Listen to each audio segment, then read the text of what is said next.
சொன்னார்கள் பெருமானார் ஸல்லல்லாஹு அலைஹி வஸல்லம், சையதுனா இப்ராஹிம் அலைஹிஸ்ஸலாத்து வஸ்ஸலாம் அவர்களை பார்த்து ரப்பு சொல்லக்கூடிய ஒரு அற்புதமான கட்டளை, வஅத்தின் ஃபின்னாஸி பில் ஹஜ்ஜி யஅதூக ரிஜாலன் வ அலா குல்லி லாமிரி யஅதீன மின் குல்லி ஃபஜ்ஜின் அமீக்.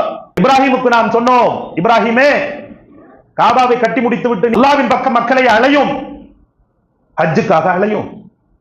நீர் அப்படி அழைக்கும் போது ஒவ்வொரு பகுதியில் இருந்தும் ஒவ்வொரு மாகாணங்களில் இருந்தும் உம்மை நோக்கி மக்கள் வரக்கூடும் என்று நாம் சொன்னோம்.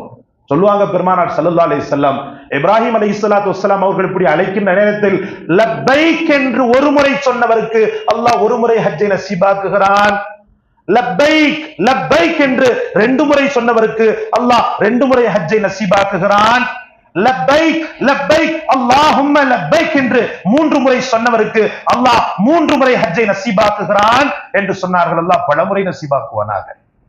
எந்த ஆன்மாக்கள் ஹஜ்ரத் இப்ராஹிம் அலைஹிஸ்ஸலாமுடைய அழைப்புக்கு பதில் சொன்னதோ அத்தனை ஆன்மாக்களையும் அல்லாஹ் ஹாஜியாக உருவாக்கினான் என்று பெருமானார் ஸல்லல்லாஹு அலைஹி வஸல்லம் அவர்கள் சொன்னார்கள்.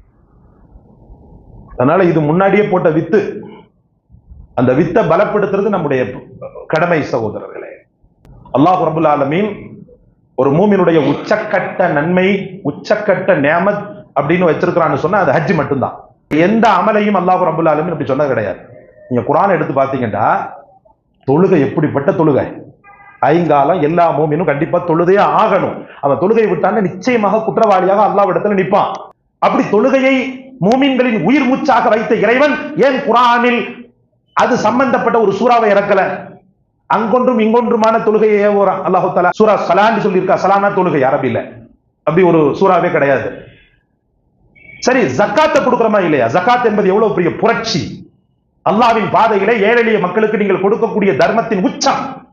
அந்த ஜக்காத்து பேர்லையாவது சூரத்து ஜக்காத் அப்படின்னு ஒரு அத்தியாயத்தை இறக்கிருக்கலாமே, இறக்கல. சூரா ஸலான்னு இல்ல, சூரா ஜக்காத்துண்டும் இல்ல. நோன்பு, அல்லாஹு அக்பர். நோன்பு எவ்வளவு பெரிய மகத்துவம் மிக்கது! நோன்புக்கு நானே கூலி என்று சொன்னால் அது எவ்வளவு பெரிய வார்த்தை! அது அப்படிப்பட்ட ஒரு மகோன்னதத்தையும் மதிப்பையும் தரக்கூடிய நோன்பு, சௌம்னு சொல்லுவாங்க அரபியில. சூரா சௌம்னு சொல்லி எங்கேயாவது இருக்குதா குர்ஆன்ல? நோன்பு அத்தியாயம், இதெல்லாம் உண்மையிலேயே ஒரு அத்தியாயமாக கொடுக்கப்பட வேண்டியது. ஆனால் அல்லாஹ் ரப்பல் ஆலமீன் சூரா ஸலா என்று சொல்லவில்லை, சூரா ஜகாத் என்று சொல்லவில்லை, சூரா சியாம் சௌம் என்று சொல்லவில்லை.